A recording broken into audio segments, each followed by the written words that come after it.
नमस्कार दोस्तों, राजवंश व्लॉग में एक बार फिर से आपका स्वागत है। मैं हूं आपका दोस्त राजेश सोलंकी। दोस्तों, इस बार हम आए हैं गुजरात के सौराष्ट्र एरिया में। दोस्तों, जैसा कि हमने पिछली बार कवर किया था जूनागढ़ के गिर श्रृंखला को, गिर नेशनल पार्क को, साथ ही दर्शन किए थे हमने सोमनाथ मंदिर के।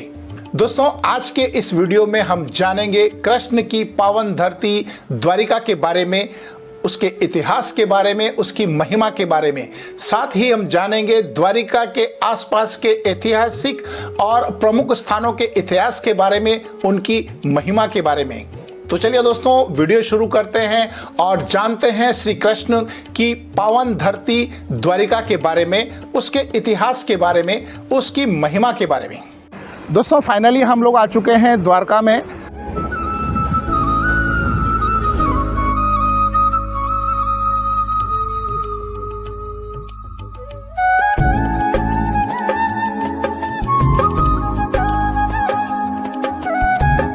दोस्तों, अभी हम आ चुके हैं द्वारका में और ये जो आप पीछे मेरे देख रहे हैं, ये कृष्ण जी का मेन मंदिर है। अब इस मंदिर के अंदर कैमरा ले जाने की परमिशन नहीं है, इसलिए हमने बाहर से शूट किया है। दोस्तों, आज के इस वीडियो के माध्यम से हम आज जानेंगे द्वारका के इतिहास और द्वारका की महिमा के बारे में। साथ ही हम जानेंगे आसपास के प्रमुख ऐतिहासिक स्थानों के बारे में, उनकी महिमा के बारे में, जिसमें से मुख्य होंगे श्री द्वारकाधीश का मुख्य मंदिर, नागेश्वर मंदिर, गोपी तालाब, मकर ध्वज मंदिर, भेंट द्वारका, रुक्मिणी मंदिर, सुदामा सेतु, पंचकुआ धाम, भड़केश्वर महादेव मंदिर और द्वारका के समुद्र में डूबने के रहस्य को। दोस्तों, शुरुआत करते हैं द्वारकाधीश के मुख्य मंदिर से। दोस्तों, विष्णु जी के 4 धामों में से एक मुख्य धाम है द्वारका तीर्थ, जहां हजारों की संख्या में हर रोज श्री कृष्ण की पावन धरती पर श्री कृष्ण धाम के दर्शन करने के लिए लोग आते हैं। दोस्तों, इस वीडियो की शुरुआत करते हैं सबसे पहले द्वारका नगरी के इतिहास से। ऐसा माना जाता है कि जब श्री कृष्ण ने कंस का वध किया था, उससे क्रोधित होकर उनके ससुर जरासंध ने लगातार 17 बार मथुरा पर हमला किया था, जिससे दुखी होकर श्री कृष्ण ने मथुरा छोड़ने का निर्णय लिया और वे अपने यदुवंशियों के साथ लेकर गुजरात आ गए और समुद्र के बीच में एक नगरी बसाने का निर्णय लिया। श्री कृष्ण ने समुद्र देवता की आराधना की और उनसे आग्रह किया कि मैं अपने यदुवंशियों के साथ यहाँ रहना चाहता हूँ। तब समुद्र देवता ने उन्हें प्रसन्न होकर श्री कृष्ण को 12 योजन धरती समुद्र के बीच में प्रदान की और इसी धरती पर श्री विश्वकर्मा जी की मदद से यहाँ पर द्वारका नगरी का निर्माण किया गया और श्री कृष्ण हंसी खुशी से अपने यादव वंश के साथ यहाँ रहने लगे। समय के साथ साथ परिस्थितियां बदलती गई और विधि के विधान के अनुसार महाभारत का युद्ध हुआ, जिसमें श्री कृष्ण ने पांडवों का साथ देकर श्री अर्जुन के सारथी की भूमिका निभाई। इस युद्ध में पांडवों की जीत हुई और कौरवों की हार हुई। कौरवों की माता गांधारी ने जब कौरवों के मृत शरीर देखे तो वे विचलित हो उठी और इस युद्ध का दोषी श्री कृष्ण को ठहराया। श्री कृष्ण को क्रोध में उन्होंने एक श्राप दिया कि जिस तरह से तुम्हारी वजह से मेरे कुल का नाश हुआ है, उसी तरह से मैं तुम्हें तुम्हारे कुल का नाश होने का श्राप देती हूँ। उसी श्राप के कारण यादव वंश आपस में लड़ने लगे और श्री कृष्ण दुखी रहने लगे। उन्हें पता था कि मेरे यादव वंश का नाश निश्चित है और एक दिन एक एक करके सभी यादव आपस में लड़ने लगे, झगड़ने लगे। और एक दिन ऐसा भी आया कि श्री कृष्ण को जरासंध नाम के शिकारी ने भूलवश उन्हें एक तीर मारा और वे भी द्वारका को हमेशा हमेशा के लिए छोड़कर देवलोक प्रस्थान कर गए।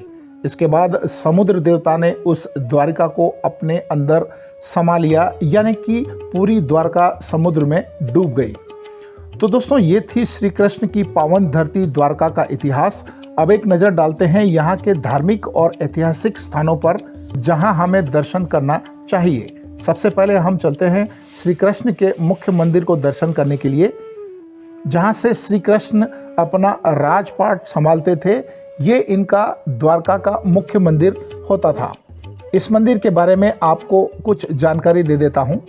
इस मंदिर में सुबह और शाम दोनों समय आरती होती है, सुबह 6 बजे और शाम को 6:30 बजे।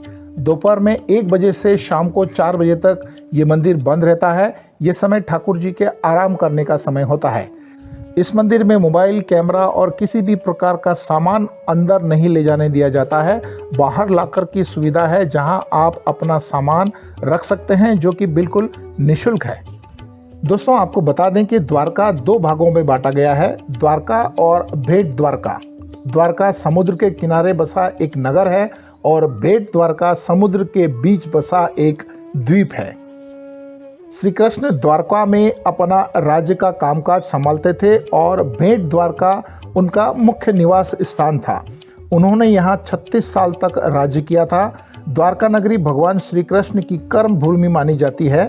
अरब सागर के तट पर बसी द्वारका हिंदुओं के लिए एक प्राचीन और पूजनीय स्थान है। ये नगर भारत के सबसे प्राचीन नगरों में से एक नगर है।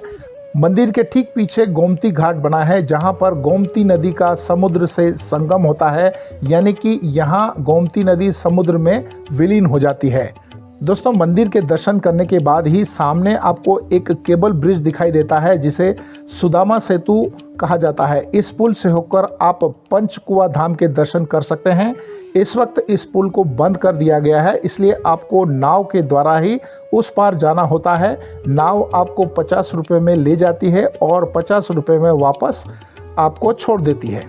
दोस्तों, इस पंचकुआ तीर्थ में पांडवों द्वारा 5 कुएं खोदे गए थे, यानी कि इन 5 कुओं का निर्माण पांडवों द्वारा किया गया था, जिसमें आज भी समुद्र के बीच में होने के बावजूद भी यहाँ का पानी मीठा पानी होता है और 5 कुओं का पानी अलग अलग स्वाद का होता है। दोस्तों, इसके बाद आता है लक्ष्मी नारायण का मंदिर। तो चलिए दोस्तों, दर्शन करते हैं लक्ष्मी नारायण मंदिर की। यहाँ पर दुर्वासा ऋषि जी की प्रतिमा है और यहाँ पर राम नाम का एक तैरता हुआ पत्थर है, जो आज भी पानी में तैर रहा है पंचकुआ तीर्थ स्थान में। दोस्तों, इसके बाद आता है नागेश्वर ज्योतिर्लिंग, जो कि द्वारका से 17 किलोमीटर की दूरी पर है। ये मंदिर सुबह 6 बजे खुलता है और दोपहर 12:30 बजे बंद हो जाता है। इसके बाद शाम को 5 बजे से रात को 9:30 बजे तक खुला रहता है। दोस्तों, अभी हम आ चुके हैं नागेश्वर धाम में। ये जो पीछे आप मेरे देख रहे हैं शिव जी की एक विशाल प्रतिमा है, ये नागेश्वर धाम के नाम से प्रसिद्ध है। ऐसा माना जाता है कि शिव जी ने और पार्वती जी ने एक राक्षस का नाश करने के लिए नाग और नागिन का रूप लिया था और उस राक्षस का नाश किया था। तब से इस धाम का नाम नागेश्वर धाम पड़ा है। यहाँ पर इन दोनों की नाग और नागिन के रूप में पूजा की जाती है। मंदिर के साथ ही भगवान भोले शंकर की एक महान विशाल प्रतिमा बनी है, जिसे टी सीरीज के मालिक गुलशन कुमार ने बनवाया था।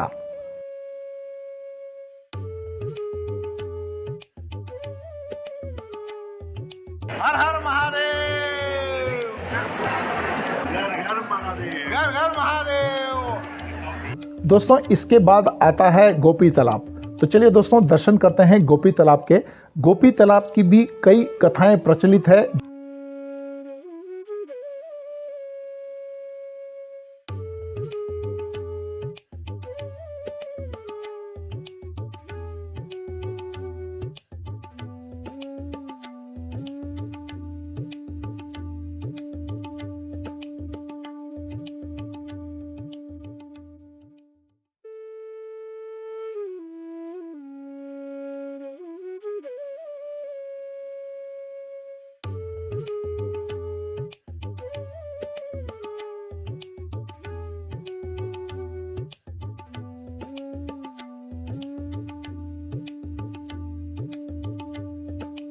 दोस्तों, अभी हम आ चुके हैं गोपी तालाब में। ये जो पीछे तालाब देख रहे हैं, ये गोपी तालाब है। इसका इतिहास ये कहता है कि जब अर्जुन को ज़्यादा घमंड हो गया था, तो कृष्ण भगवान ने उनका घमंड तोड़ने के लिए उन्होंने एक लीला रची थी। यानी कि उन्होंने अर्जुन को आदेश दिया था कि इन गोपियों को तुम द्वारिका छोड़ कर आओ। उसके बाद में जब अर्जुन गोपियों को लेके जा रहे थे तो इस तालाब में गोपियों को नहाने का दिल किया और उस तालाब में उतरी। उसके बाद में कृष्ण ने अपने दोनों हाथों से मैल से कुछ उपद्रवी लोग पैदा किए और उन्होंने अर्जुन को बंधक बना लिया और उनको लूट लिया, और जो जितनी गोपियां थी वो इस तालाब में मिट्टी बन करके गल गई। तब से इस तालाब की मिट्टी को भी चंदन के रूप में लोग पूजते हैं, इसकी उतनी ही महत्ता है। तब कृष्ण भगवान ने अर्जुन को ये संदेश दिया था कि अर्जुन, समय बड़ा बलवान, वही तीर वही कमान, यानी कि समय सबका एक जैसा नहीं होता है। तो ये गोपी तालाब की महिमा यही है कि अर्जुन को घमंड तोड़ने के लिए उनको एक संदेश देना था। ये गोपी तालाब की वही महिमा है। दोस्तों, इसी ट्रैवलिंग के दौरान मैंने ऐसे शख्स से मिला हूँ जो अपना, क्या नाम बताया आपने? राजेंद्र सिंह। राजविंदर सिंह जी, आप बताइए आप कैसे ट्रैवलिंग करते हैं? मैं बाइक से करता हूँ। मैं ज़्यादा इतना जानता नहीं हूँ। पुष्कर का रहने वाला हूँ। 15 दिन कमाता हूँ, 15 दिन यात्रा करता हूँ। आप सोचिए, ये बंदा 15 दिन कमाता है और उन पैसों से 15 दिन की यात्रा करता है, और उसके बाद में अपने परिवार को और अपने दोस्तों को वो चीज़ को शेयर करता है कि कहाँ जाना चाहिए, कहाँ नहीं जाना चाहिए। ऐसे लोगों की वजह से ही हमारी संस्कृति आगे बढ़ रही है। आपका आगे का और क्या प्लान है? आगे का प्लान है सनातन धर्म को बढ़ावा देना, धर्म की रक्षा करना। मैं आगे की और यात्रा करना चाहता हूँ। केदारनाथ यात्रा करके आया हूँ, बाइक से बद्रीनाथ करके आया हूँ। अच्छा, बाइक से आप केदारनाथ जाके आए हो? हाँ। अच्छा, तो बद्रीनाथ जाके आए हो। अभी और आपका आगे का क्या है प्लान? आगे का है 12 ज्योतिर्लिंग कंप्लीट करनी है, नर्मदा परिक्रमा करनी है। देखिए दोस्तों, ऐसे ही लोग हैं जो भले ही कम कमाते हों, भले ही इनके पास पैसा ज़्यादा नहीं है, लेकिन कहीं ना कहीं ये हमारे धर्म की और संस्कृति की रक्षा कर रहे हैं और उसको बढ़ावा दे रहे हैं। धन्यवाद आपका। सर, मेरा एक ही सपना है, भारत हिंदू राष्ट्र बने। दोस्तों, इसके बाद आता है रुक्मणी देवी का मंदिर। ये मंदिर भगवान श्री कृष्ण की पहली रानी रुक्मणी जी का मंदिर है। ऐसा माना जाता है कि दुर्वासा ऋषि के श्राप के कारण रानी रुक्मणी को यहाँ पर 12 साल का वियोग वनवास काटना पड़ा था, यानी कि श्री कृष्ण से 12 साल तक दूर रहकर यहाँ पर वियोग वनवास काटना पड़ा था। दोस्तों, इसके बाद आता है मकरध्वज मंदिर, जो कि हनुमान जी के पुत्र मकरध्वज का एक बहुत ही प्राचीन मंदिर है। इसके बारे में भी कई कहानियां हैं। ऐसा माना जाता है कि जब हनुमान जी सीता माता की खोज में लंका पर चढ़ाई कर रहे थे, तब वे यहाँ से गुजरे थे और उनके पसीने की एक बूंद समुद्र में गिरी थी, जो एक मछली ने धारण कर लिया था, जिससे उनके एक पुत्र हुआ था जिसका नाम था मकरध्वज। ये मकरध्वज मंदिर उन्हीं हनुमान जी के पुत्र का एक ऐतिहासिक मंदिर है। दोस्तों, इसके बाद आता है भेंट द्वारका, जो कि द्वारका से करीब 35 किलोमीटर की दूरी पर है। श्री कृष्ण ने अपने मित्र सुदामा से यहाँ भेंट की थी, इसलिए इसे भेंट द्वारका का नाम दिया गया है।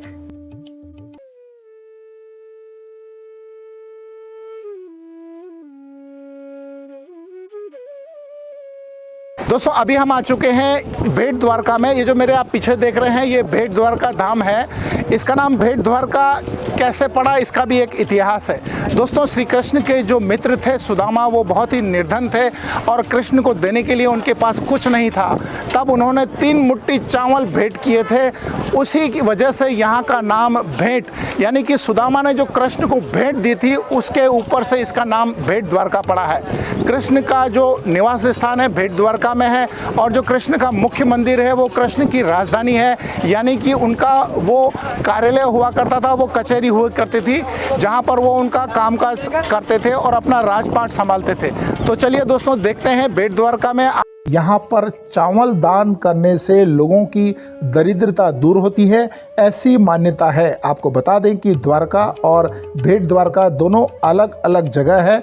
द्वारका गोमती नदी के किनारे बसा है, जबकि भेंट द्वारका समुद्र के बीच में एक द्वीप में बसा है। दोस्तों, भेंट द्वारका का जो मंदिर है सुबह 7 बजे से दोपहर 1 बजे तक खुलता है और शाम को 5 बजे से 7 बजे तक खुला रहता है। दोस्तों, भेंट द्वारका जाने के लिए आपको नाव से जाना पड़ता है। बोट का चार्ज 20 रुपये जाने का और 20 रुपये आने का है, जो आपको मात्र 15 मिनट में भेंट द्वारका पहुंचा देता है।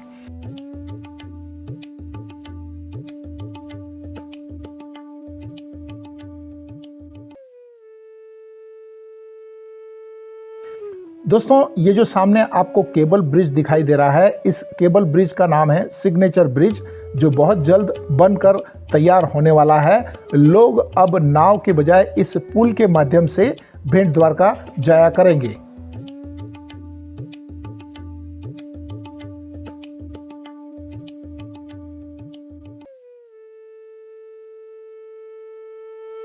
दोस्तों, भेंट द्वारिका का ये प्राचीन मंदिर 2001 के भूकंप में क्षतिग्रस्त हो गया था, जिसे फिर से बनाने का काम किया जा रहा है। इस मंदिर में रुक्मणी जी के हाथों से बनाई हुई श्री कृष्ण की प्रतिमा स्थापित है। ऐसा माना जाता है कि यदि आप द्वारका के दर्शन करने आते हैं और यदि आप भेंट द्वारका के दर्शन नहीं करते हैं तो आपकी यात्रा अधूरी मानी जाती है। इसलिए आप जब कभी भी द्वारका के दर्शन करने के लिए आएं तो भेंट द्वारका के दर्शन जरूर करें। दोस्तों, कैसा लगा आपको आज का मेरा ये वीडियो? दोस्तों, मैं उम्मीद करता हूं कि आज के इस वीडियो में मैं आपको कृष्ण की पावन धरती द्वारिका के बारे में बेसिक इन्फॉर्मेशन दे पाया हूंगा और यहाँ के आसपास के जितने भी धार्मिक और प्रसिद्ध स्थान हैं उनके बारे में भी मैं आपको बेसिक इन्फॉर्मेशन दे पाया हूंगा। दोस्तों, यदि आज का ये मेरा वीडियो आपको पसंद आया हो तो मेरे इस वीडियो को लाइक करें, अपने दोस्तों को शेयर करें ताकि ज़्यादा से ज़्यादा लोगों को श्री कृष्ण की पावन धरती द्वारिका के बारे में पता चल सके। दोस्तों, यदि आप मेरे इस चैनल में पहली बार जुड़े हैं तो मेरे इस चैनल को सब्सक्राइब करें ताकि मेरी हर आने वाली नई वीडियो आपको समय पर मिलती रहे। दोस्तों, आज के इस सफ़र को हम यहीं विराम देते हैं। अगले सफ़र में फिर से मिलेंगे एक और नई यात्रा के साथ, एक और नई टूरिस्ट प्लेस के साथ। तब तक अपना और अपनों का ध्यान रखिए। धन्यवाद।